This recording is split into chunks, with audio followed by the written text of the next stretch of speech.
लोगों के सामने आपकी वर्ग शिक्षिका श्रीमती बबीता कुमारी एक कहानी को नाटक के माध्यम से प्रस्तुत करते हुए प्रस्तुत कर रही है। उस कहानी का नाम है उपकार का बदला। उपकार के बदले को आप लोगों को एक नाटक के माध्यम से दिखाएगी, जिससे समझने में आप लोगों को आसानी होगी। और अब श्रीमती बबीता कुमारी जो आपकी वर्ग शिक्षिका है, इस कहानी को प्रस्तुत कर रही है। बच्चों, आज जो है हम पाठ पे जा रहे हैं और पाठ का नाम है उपकार का बदला। और उसमें एक कहानी है जो कि कहानी नाटक के माध्यम से प्रस्तुत करवाने जा रहे हैं बच्चों के द्वारा। वो है एक बूढ़ा व्यक्ति, सोमन नाम का बूढ़ा व्यक्ति था और वो बहुत गरीब था और पंखा बेच करके ही अपना घर चलाता था, खाना पीना खाता था। वो पंखा बेच रहा है बूढ़ा व्यक्ति।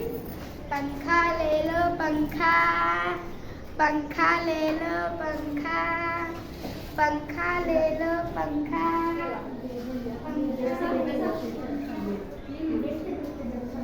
बेचते बेचते जब थक गया वो, तो वो उसको मतलब दोपहर में वो सुबह शाम पंखा बेचता और दोपहर में वो कुछ खा लेता।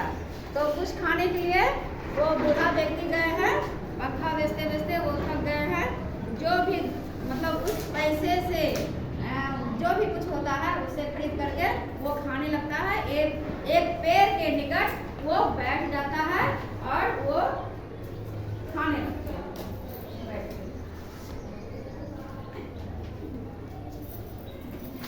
उसी पेड़ के निकट एक बंदर रहता है। वो भी देखता है, जब बूढ़ा व्यक्ति खाता है तो वो देखते रहता है बंदर, और तो बूढ़ा व्यक्ति उसे भी कुछ खाने के लिए दे देता है। बंदर भी उसको ले करके चले जाता है और खाने लगता है। तभी फिर जो है बूढ़ा व्यक्ति पंखा बेचते रहते हैं और ले लो पंखा, पंखा ले लो पंखा, पंखा ले लो पंखा, पंखा ले लो पंखा। उसी प्रकार डेली उसी तरह होता था। एक दिन बूढ़ा व्यक्ति को एक भी पंखा नहीं बिका। वो बस पेड़ के निकट जा करके वो आराम करने लगे। फिर बंदर उसी प्रकार से देखता, उस पंखे वाले को बंदर उसी प्रकार से देखता। और तब जो है कि बूढ़ा व्यक्ति बोलता है, हे हनुमान जी, आज जो है आज कुछ नहीं बिका है, मैं आपको क्या खाने के लिए दूं? हाँ, उसी क्षण तब वो लेट जाता है, आराम करने लगता है। वो बूढ़ा व्यक्ति आराम करने लगता है और बंदर उसी टाइम में आता है। नीचे गिरा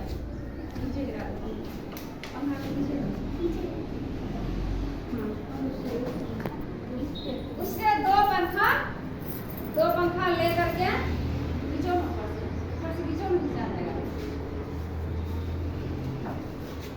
और वो एक चार पंजों पे एक पंजा से पंखा पकड़ा है, तीन पंजे से वो जा रहे हैं और उसे पपीता ला करके तब सोचता है।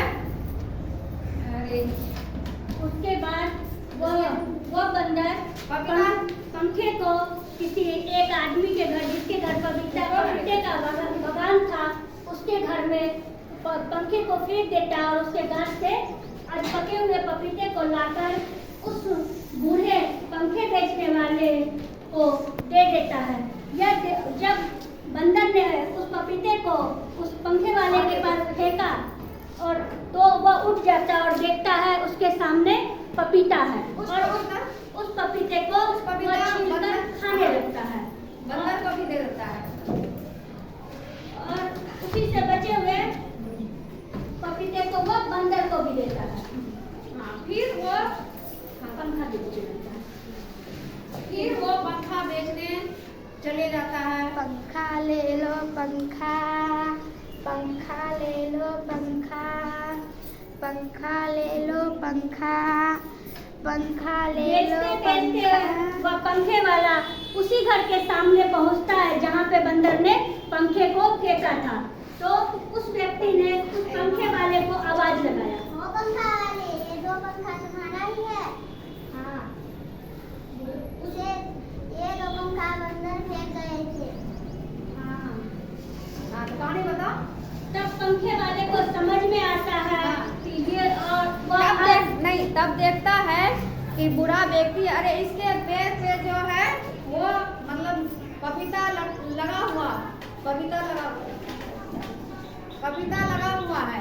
तो पपीता देखता, अरे इसी घर से वो पपीता लिया है, इसका मतलब है वो पंखा दे करके पपीता लिया है। तब वो सारा कहानी उस सज्जन व्यक्ति को वो बताता है, बूढ़ा व्यक्ति। और तब सज्जन व्यक्ति सोचते हैं कि अरे जब इंसान में इतना उपकार का भावना है तो हम तो इंसान हैं, मेरे ऊपर भी उपकार का बदला क्यों नहीं हो। और तो क्या करता है, पूछता है कि कितने पैसे का पंखा है? 2 पैसे का। 2 पंखा का कितने पैसे का? अच्छा चलो 2। तब वो जो है कि 5 पैसे पंखे वाले को देता है। और तो इसी तरह से पंखा वाले फिर अपने घर वो बेचते अपने घर चले जाता है। पंखा ले लो पंखा। तो बच्चों आप बताइए, आपकी इस कहानी से आपको क्या सीख मिली? हमें क्या सीख मिली इस कहानी से?